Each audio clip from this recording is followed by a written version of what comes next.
the way to step into that conversation, Russell, is super easy. What's your biggest reason for moving? Unfortunately, you know what everybody in real estate asks? Oh, what's your budget, right? I don't give a crap what their budget is. I want to know what their biggest reason for moving is. Then I can work around that. But when you start with budget, especially, and I love that you notice this, you're really running the risk of offending them, and then you're just talking money. And then you're no different than Zillow, Trulia, Hot Pads, right? You're no different than Redfin. Just then it's like I can figure that out on my own. But what they want to hear from you, Russell, is totally get it on Venice. Everything that you're telling me is totally in alignment with a bunch of clients that I've helped in the past. Awesome place if you're in your 20s. Awesome place when you're a young couple. Heard it before. Not so awesome when you got a brand new baby, right? I get it. But what's a good next step in terms of me being able to sit down with you guys? We'll map out some new properties and we'll see if we can get you in a more comfortable situation for raising that baby. Does that make sense, Russell? Yeah, perfect. Thanks so much. What's your biggest reason for moving? Okay? What's your biggest reason for moving? And then when you schedule tours with them, before you step foot in that piece of property, what do you want to see first when we get there? This is all... Proof of funds, pre-qualification. No. Not what you want to see first. Yes. You're going to make your life a lot... Let me tell you how this went down with my wife and I. By the way, first real estate agent, we're getting ready to sell our place right now. We're going to move down to Palm Beach. But first real estate agent that we were in a high-rise in Denver. Super dope place, right? I just, boom, without even knowing it, I went through my whole story. That was our reason for moving. We had our daughter, right? We had our son on the way. His high-rise wasn't working, right? Yet nobody asked us that. What price range do you, what are you qualified for?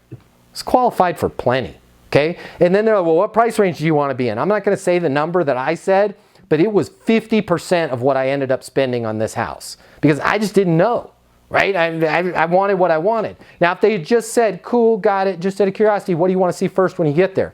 I would have been like, yo, home office. Because every time I go into my office, my people are asking me questions. I can't get anything done. It's really difficult for me to work, and especially with the baby coming, I want to be able to work from home. But my needs are a back seat to Heather. You need to talk to Heather, right? Heather, what's going on? What do you want to see first when you get there? I want to see that I'm going to have a room for our daughter and a room for my son that's on his way, and I'm kind of freaked out, and I want to make sure that I have easy access into that baby's room.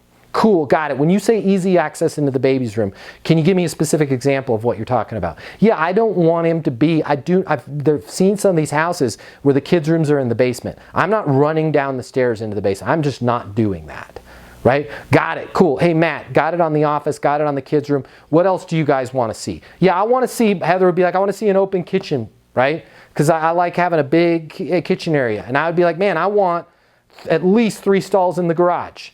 Right? Because I like to collect cars. Boom, now this person knows exactly what's going on in my life. And by the way, when somebody goes, I need 3 stalls in the car, just out of curiosity, why the 3 stalls? Got a 55 Porsche Speedster that's sitting on a lift in storage somewhere right now. I want to have that at my house.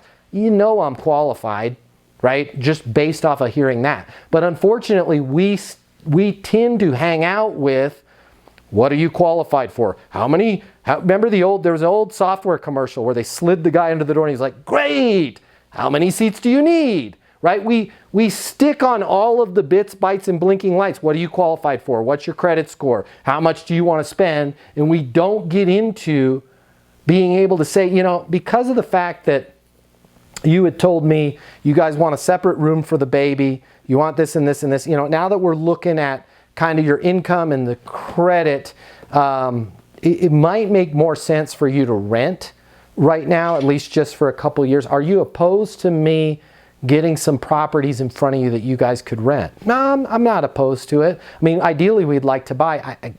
I get it, but where you're qualified and what you're at, I mean, I can certainly show you some places that you're qualified for, but you know, you're not going to have the situation with each child having their own room in most cases. Are you opposed to at least opening the door to maybe renting a little bit. Now when you understand the person's current situation, when you've been a consultant in the beginning, it's really easy for you to diagnose and make a recommendation later.